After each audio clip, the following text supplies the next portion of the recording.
মাহিন্দ্রা সেন্ট্রো 110। তো এর প্রবলেম হলো ইঞ্জিন ব্যাড সাউন্ড। তো এই ইঞ্জিন ব্যাড সাউন্ড হওয়ার যে কারণ থাকে সেগুলো আপনাদের আমরা দেখাবো। দেখি একটু পিক আপ দেন।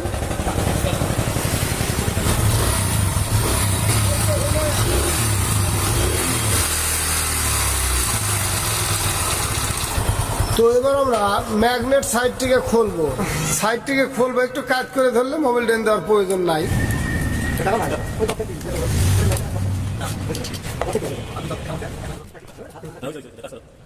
এইটা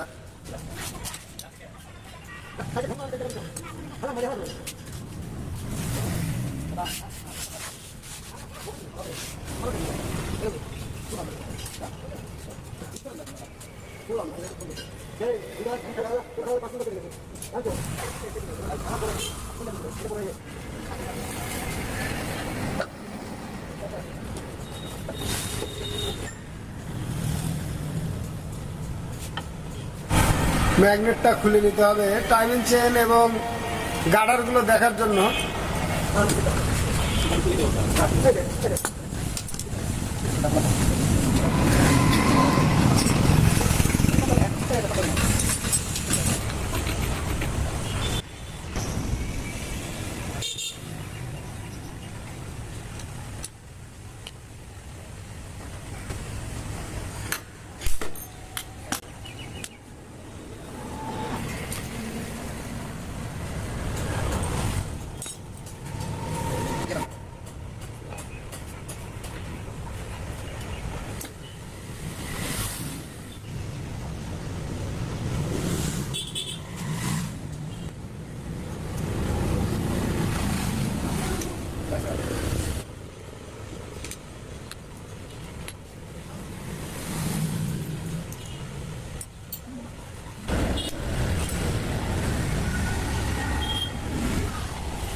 আসলে যেটা গার্ডার বলি আমরা, গার্ডার টাইমিং চেন গার্ডার টেনশনার, যেটা আর কি টেনশনার গার্ডার, এটা কিন্তু একদম গেছে, যার কারণে কিন্তু টাইমিং চেনের শব্দ যাচ্ছে না।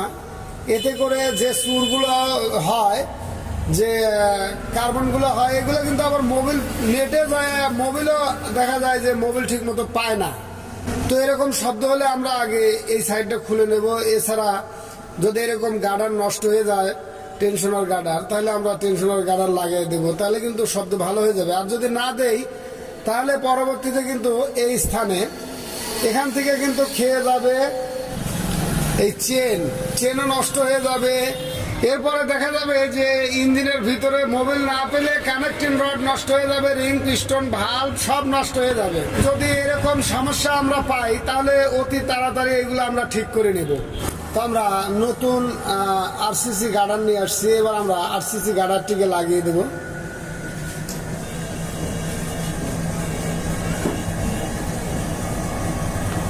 তো আরসিসি গার্ডার লাগাতে গেলে আমাদের আগে পুশ রড খুলে নিতে হবে, কারণ এখানে মোবিল প্রেসার আছে, যার কারণে লাগানো সমস্যা।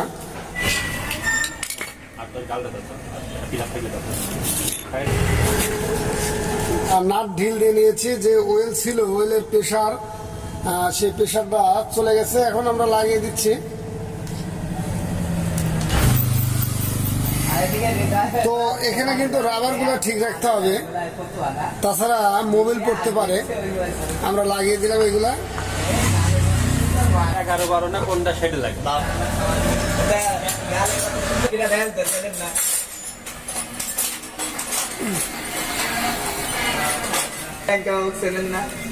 হৃদয় বলে কথা।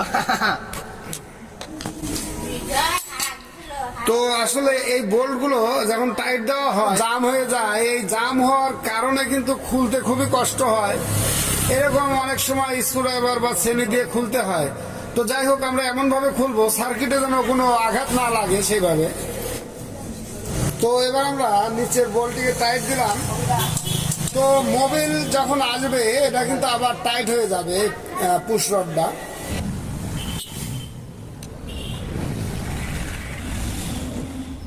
সার্কিট লাগানো হচ্ছে লক। তো সার্কিটটি লাগানো হয়ে গেছে, এবার আমরা ম্যাগনেট লাগাবো। তো ম্যাগনেটের চাবিটা মিল করে দিতে হয়। যখন ম্যাগনেট লাগানো হয় তখন ক্যামশেফটের এই চাবিটা যেন অ্যাকুরেট মিল থাকে, তাহলে ভালো হয়। এতে লাগানোর পরে ডিস্টার্ব হয় না। আর যদি চাবি মিল না থাকে তাহলে কিন্তু বিদ্যুৎ টাইমিং অ্যাকুরেট থাকে না।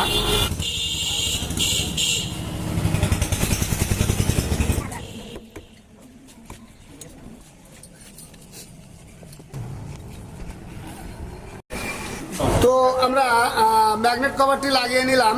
এরপরে আমরা বাইকটিকে স্টার্ট দেব।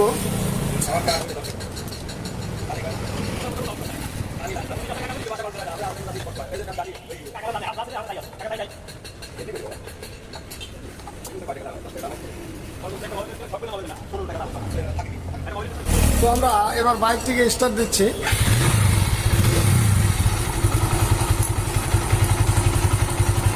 তো পূর্বে যেমন সাউন্ড ছিল এখন সুন্দর হয়ে গেছে। আসলে গার্ডার নষ্ট হয়ে যাওয়ার কারণেই, টেনশনার নষ্ট হয়ে যাওয়ার কারণেই কিন্তু এরকম ব্যাড সাউন্ড হতো। তো যাই হোক, এখন খুব সুন্দর। তো এরকম যদি সাউন্ড হয় আমরা কিন্তু আগে গার্ডারের সাইডটা আগে খুলে দেখবো, ডাইমেনশন সাইড দেখে যদি দেখি গার্ডার নষ্ট হয়ে গেছে, গার্ডার এছাড়া পুশ রড আছে যেটা, সেটা আমরা দেখে যদি ভিতরের বল নষ্ট হয়ে যায় পুশ রডের, সেটাও আমরা বদলায় লাগাই দেবো। এতে করে কিন্তু স্মুথ সাউন্ড আমরা নিয়ে এসে দিতে পারি। তো ধন্যবাদ সকলকে, ভালো থাকবেন, সুস্থ থাকবেন।